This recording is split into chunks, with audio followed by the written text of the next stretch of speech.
My name is Jonathan Harker, and I'm going to tell you the story of Dracula. I'm going to tell it as it was documented by those of us who lived it. It's all here. Letters, diaries, newspaper clippings, notes, and memoranda. The story happened, of course, a long time ago. But whenever I look at these documents, whenever I take up a letter from poor Lucy, a note from Professor Van Helsing, my own journal written at that terrible castle, it all comes back to life. I'm afraid nothing else in our lives, for those of us who survived, will be as memorable or as interesting to anyone as the events during that period between May the 3rd and November the 8th in the year 1889. It all began for me on the journey from London to Transylvania. I travelled for Mr. Hawkins, my employer, who was under commission to select a London residence for a certain titled gentleman from Hungary. Mr. Hawkins, being ill of health, sent me to make the necessary arrangements as requested by our client. I began my journal, written in Pitman shorthand, during the journey to the castle of Count Dracula.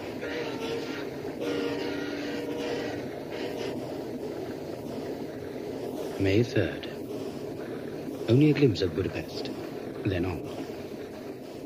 Now in the midst of the Carpathian Mountains, one of the wildest and least known parts of Europe. A district called Transylvania. There are few towns. Sometimes we see a castle on top of a steep hill. I could not find any map giving a location for the castle of Count Dracula, but his letters were explicit that all arrangements for my arrival would be made with the innkeeper at the Golden Crown Hotel in the town of Bystritza. It was on the dark side of twilight when we arrived. The hotel was thoroughly rustic, much to my delight, and I was evidently expected. Ah, Mr. Harker, we are expecting you, but the trains are seldom on the schedule, yes? Come. Come, your bags are brought to your room. You will like our hotel, I hope. Oh, I do. Charming. Very charming. Not elegant, yes? Exactly as I had hoped. I want to see the ways of your country all I can. Ah, yes. We hope you will enjoy the ways of our country, Mr. Harker. But come, our porter will show you to your room. Then come down quickly. We have dinner for you.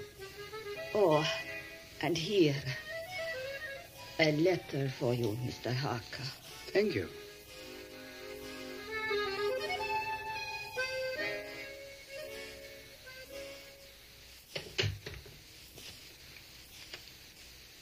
From Count Dracula. He welcomes me. The coach will leave for Bukovina tomorrow at 3 o'clock. At the Borgo Pass, my carriage will await you and will bring you to me. Well, then, it is all arranged. Ah, Mr. Harker, here is your table. I hope you will enjoy our robust steak. You like paprika, no? Paprika, yes, but the red pepper. Robber steak turned out to be a highly seasoned beef with onion and bacon, strung on sticks and roasted over the fire. The wine, a golden mediash, produced a queer sting, but was not disagreeable. But I quickly became sleepy and went directly to my room after dinner. From my window, I could see that the country outside was completely dark. Some haze or low clouds hid the stars. Yes? Mr. Harker, may I come in, please, a moment? Oh, yes. My pardon, Mr. Harker. Is everything all right? Indeed, it is very fine. Compliments of our hotel, Mr. Harker. You will like our Schlivovitz. May I pour? There. Thank you. I did thoroughly enjoy your steak. This will assure you of a good night's sleep. I'll need little help this night, I assure you. Perhaps. But you will have the bottle for your journey tomorrow. Ah, very fine. Very strong. Again, I thank you. The passage tomorrow, I presume by this note, has been arranged by Count Dracula? It has all been arranged, sir. And the coach will take me as far as the Borgo Pass? Yes, it will leave you there.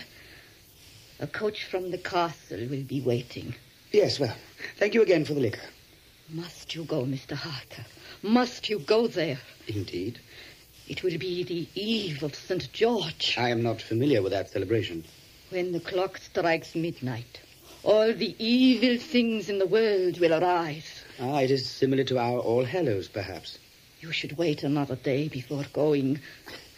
I am most grateful for your concern, but I have business with Count Dracula, and I must go. I am in his employ. Do you know where you are going and what you are going to, Mr. Harker? I know Count Dracula only by correspondence. I am anxious to see his castle. The name Dracula. It means in our language, devil. At least wait another day before leaving, Mr. Harker. I cannot. Though again, I appreciate your concern. My business with the Count, nothing can interfere with that. Well, have your brandy, Mr. Harker, and sleep well. Good night. Good night. The good woman meant well, of course. I wish there was more time to become acquainted with their superstitions and folklore. I did not sleep well that night. There were all sorts of odd dreams. Animals howling, dogs, or wolves. They carried on till nearly dawn.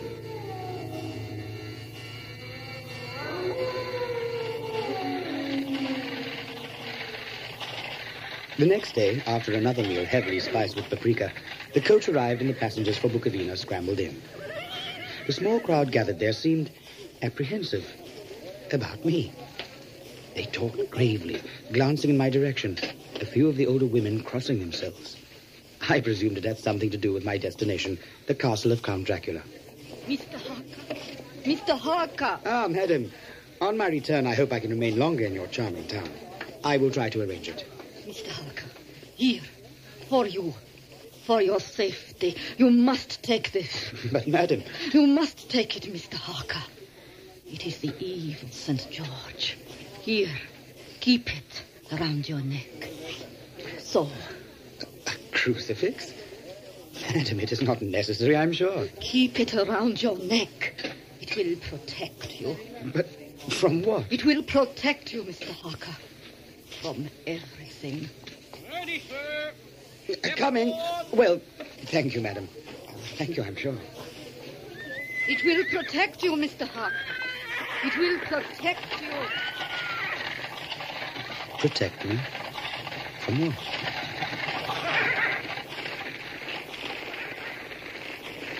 But I soon lost sight of such fears and questions in the beauty of the scene as we drove along. A green, sloping land full of forests.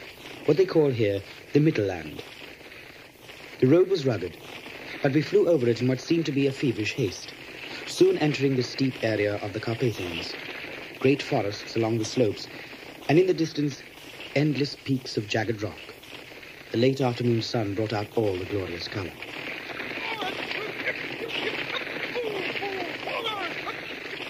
Many hours passed.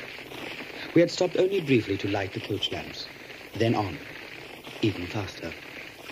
The mountains seemed to come nearer to us on both sides. There were dark rolling clouds overhead, and in the air, a heavy, oppressive sense. My fellow passengers were mostly silent, but awake and apprehensive. Will you share our home brandy, Mr. Harker? It grows colder here as we approach Borgo Pass. And the good lady beside me offers you the rye bread with goose fat. Thank you. And thank the good woman. I'm afraid I have no appetite. We approach the turnoff at Borgo. You must understand, Mr. Harker, we do not like this country hereabout. It is very wild, very evil to us. We do not like to stop. Someone will be waiting there for me to take me to the castle of Count Dracula. Count Dracula. I think we may be approaching now. Mr. Harker, we are at Borgo Pass. I do not see anyone here. Perhaps you are not expected after all. You should go on with us to Bukovina. Are you sure this is the right place? There is only one place, sir. There is no calèche for you.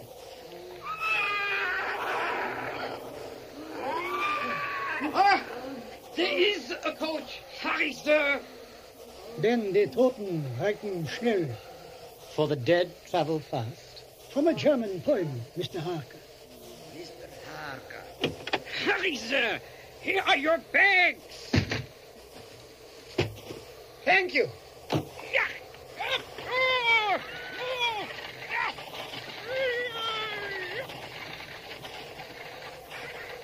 This way, Mr. Harker. The calash is ready. It will be cold, sir. Here is a rug for you. And there is brandy under the sea. Thank you. Is it far? We shall be there before dawn, Mr. Harker.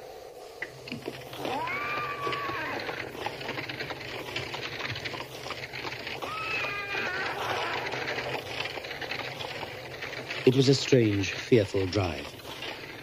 From the very start, the great black horses seemed to be flying through the night. The driver did not speak. Only once had I seen his face. Peculiar red eyes and sharp-looking teeth, very white. There were no lights and no stars. As we drove lower into the valley, all traces of the road seemed to be covered by mist. Nevertheless, the carriage drove frantically. The steep mountains seemed to cover us, but the darkness cut off all clear distinction between mountain, sky, or valley. At first, only at a distance, then closer, the sound of animals surrounded us. I saw no creature outside the coach, but at times the monstrous cries of wolves seemed to be following the coach itself. There was no sound from the coachman, and from my position, I could detect no outline of him in the driver's seat.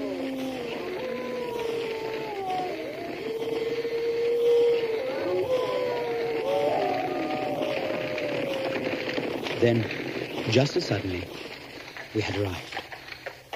The courtyard of a vast, ruined castle from whose tall black windows came no ray of light. The mist was gone. The broken battlements of the castle showed a jagged line against the moonlit sky. The coachman was standing beside the coach, and when I descended, he quickly closed the door. And just as silently, led the coach across the yard and down one of the dark openings. Before me was a great door, studded with large nails. No sign of a bell or knocker. No one could hear my voice through those massive walls. I wasn't sure what to do. But I hadn't long to wait.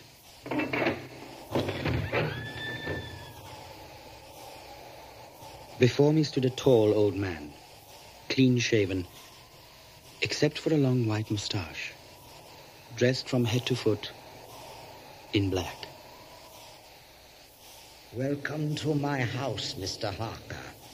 Enter freely, of your own will. Go safely and leave some of the happiness you bring. Count Dracula? I am Dracula. Come in. The night air is chill, and you must eat and rest. Come with me, Mr. Harker. This way, please. Your baggage is in your room. I will see to your comforts myself. It is late, and my people are not available. It was a long journey, very rugged country. Ah, yes. Is it not very beautiful? But so many miles can be exhausting. My castle, you see, is very old, very large. It is, I dare say, very overwhelming. Thank you, Mr. Harker. I have lived here for a long, long time. Careful there, a broken step. Centuries old. It has many wounds from battles, from age. You will have time to explore it tomorrow during the day while I am away. This way, just up these steps. You see, old walls tell the time by their scars. There are many scars in the castle, Dracula.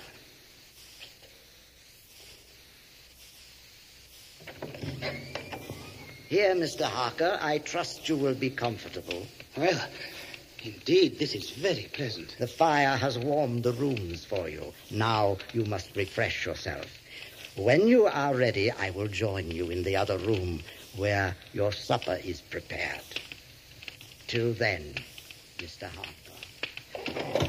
The light and warmth and the Count's courteous welcome dissipated all my doubts and fears. And I discovered I was half famished with hunger.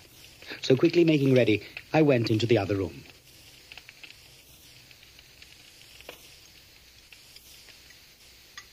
Ah, Mr. Harker, I hope you are recovered. You will perhaps find something on our table to suit your appetite. My dear Count, it is a feast. Excuse me that I don't join you. I have already eaten. Ah. The pheasant is roasted without paprika, Mr. Harker. Well, I'm most obliged to your cook, I'm sure. I would like to hear more about your journey, Mr. Harker. I trust you were comfortable at the Golden Crown Hotel. Oh, indeed. It was very agreeable. Although the mistress seemed particularly concerned about my coming here. Ah, yes. The townfolk are always in awe of this castle. Its history goes far back, you know.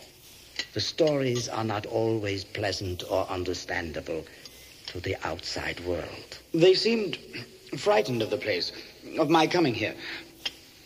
But will you not join me with this excellent Stoker? Thank you, no, Mr. Harker.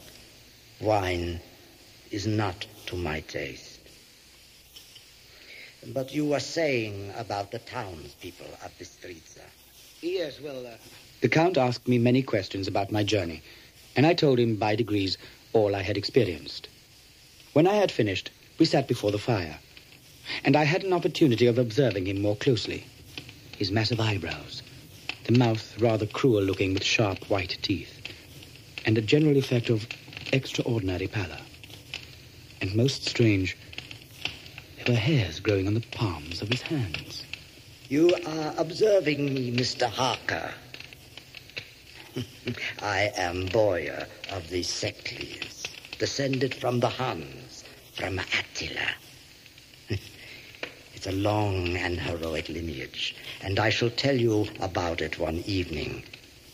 But it is already nearly dawn, and you must be weary from your journey. Oh, I say. That howling again. Ah, yes. Wolves. They seem to follow us all the way from Borgo Pass. Listen to them. Children of the night. What music they make. Music? It is difficult for you dwellers of the city to enter into the feelings of the hunter. Your bedroom is ready, Mr. Harker. Sleep as late as you will tomorrow. I have to be away till late afternoon. So sleep well and dream well. Good night, Mr. Harker.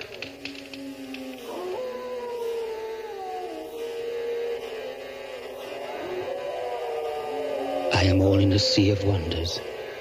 I doubt. I fear. I think strange things which I don't dare to confess to my own soul.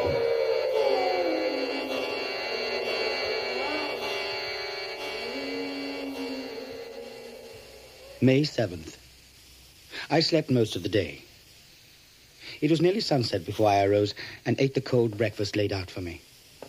Then, while it was still light, I ventured through some of the hallways of the castle. There are odd deficiencies about the place, considering the extravagance. No bells to call a servant, for instance. No servants to be seen, for that matter. Nor was there a looking-glass for my table. Fortunately, I brought a little shaving mirror with me. Later, I found a library, richly furnished, candles lit. There were many English books and magazines, mostly about England. Geographies, histories, geology, law lists. Many detailed maps of London. Ah, Mr. Harker, I'm glad you found your way in here. There is much that will interest you. You have studied England extensively, Count Dracula. Indeed.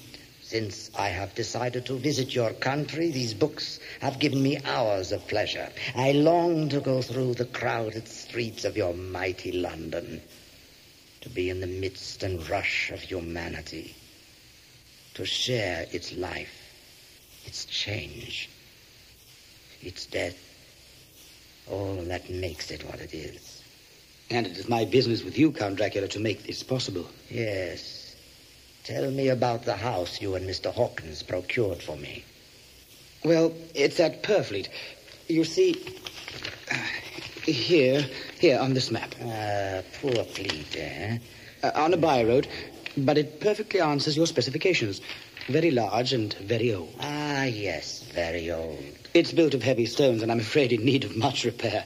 And very private. Oh, some 20 acres around it. It's called Carfax. From the French, I believe. Quatre faces. A four-sided house.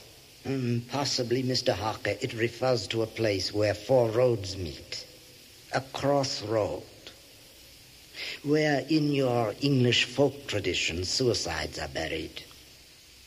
So as to prevent them from rising again from the dead. Oh, yes. Possibly. There are many trees around the house, which makes it rather gloomy. Well, Mr. Harker, it sounds very suitable. I'm glad it's old and big. I myself am of an old family, and I do not seek gaiety or mirth, nor much sunshine.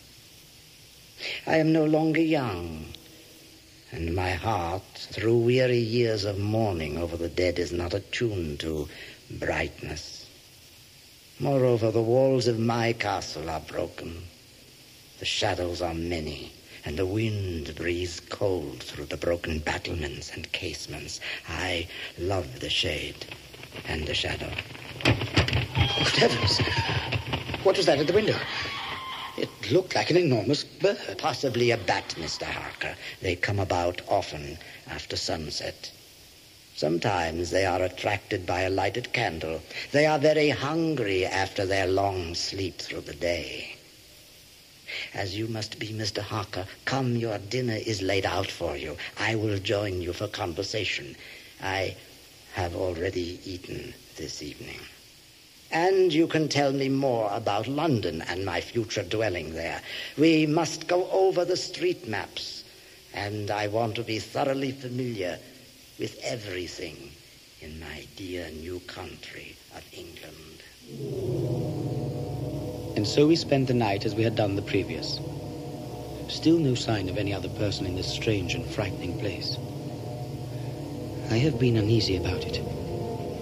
Indeed, when I drifted off to sleep shortly before dawn, dreams came upon me immediately. Vague horrors which, in the morning, I couldn't recall.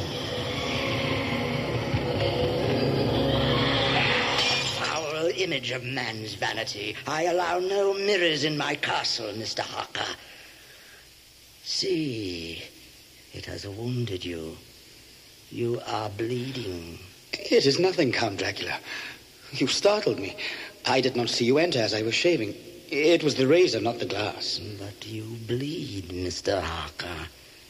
You bleed. I have a plaster. You must not infect your open wound. I will attend you.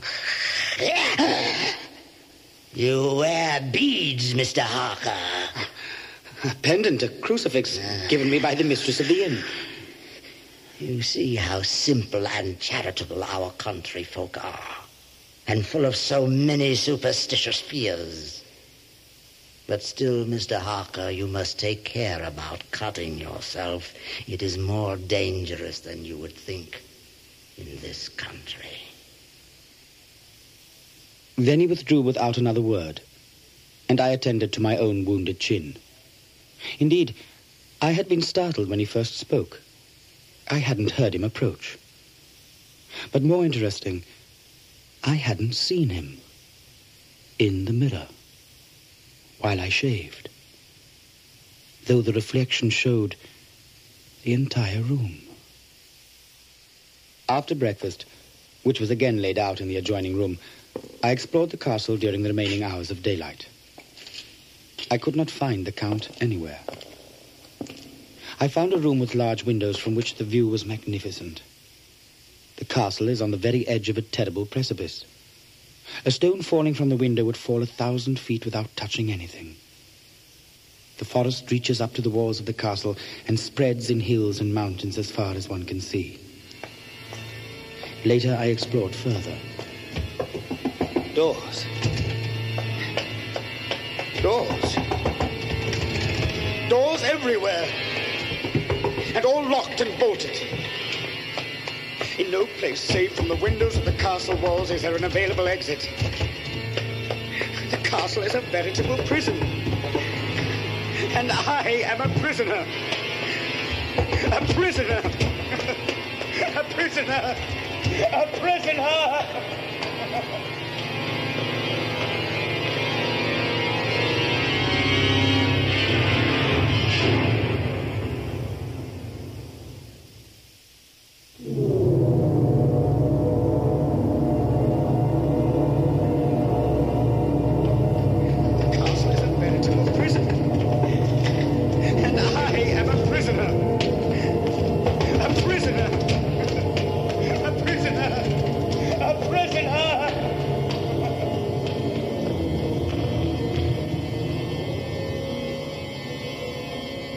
I must have been mad for the moment.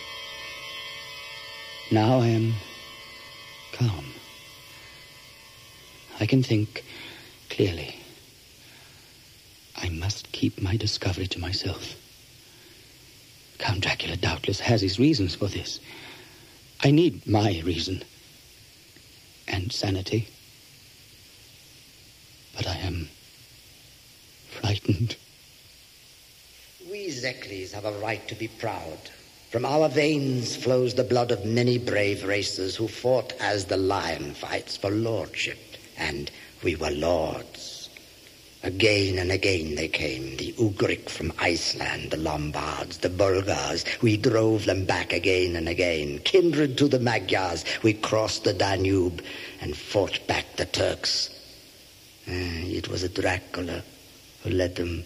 A Dracula who once came back alone from the bloody field while his troops were slaughtered. Alone?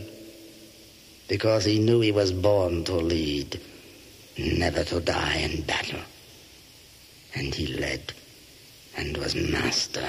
Yes, Mr. Harker, this was a noble country then. Now it is peasants and peace. The glories of the great races are folk tales.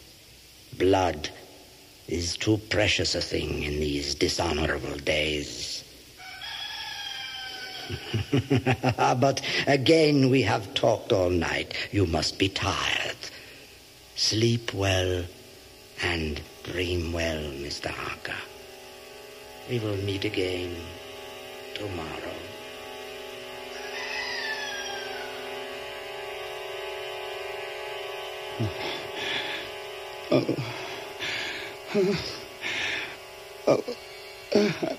Facts, bare, meager facts. May 12. Yes, let me begin with facts. Not memories of things I saw, but facts. The Count wanted to know certain things. Mr. Harker, may a man in England have a dozen solicitors or more? He may have a dozen if he wishes, but only one can act in a transaction at a time. Well, can one solicitor attend, say, to banking, another to look after, say, shipping? It is often done by men of business who do not want the whole of their affairs known to any one person. Good. Have you written, Mr. Harker, to our friend, your employer, Peter Hawkins? No. I have not seen any opportunity of sending letters to anyone. Then write now, my young friend. Write and say that you shall stay with me for a month. A month? So long? Yes, I desire it. A month? Discuss only business in your letters, and it will please your friends to know that you are well. Tell them you are well, Mr. Harker. Then give me your letters, and I will see they are posted. Now I have much work to do. Let me advise you, Mr. Harker. Should you leave these rooms, you must return to them to sleep. The castle is old, with many memories. Bad dreams for those who sleep unwisely. But here, my young friend, you will be safe. I understand, Count Dracula. Good. And again, good night, Mr. Harker.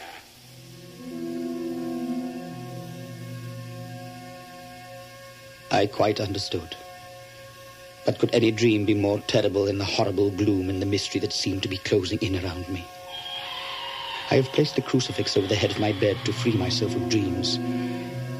This nocturnal existence is destroying my nerves. All sorts of horrible imaginings. There is a tall casement in my rooms that looks down over the courtyard and across the hills. Tonight, moonlight bathed the castle walls. There was some peace and comfort in the view, until I saw... What did I see? As I leaned out, something ahead, from a window far below. The Count Dracula.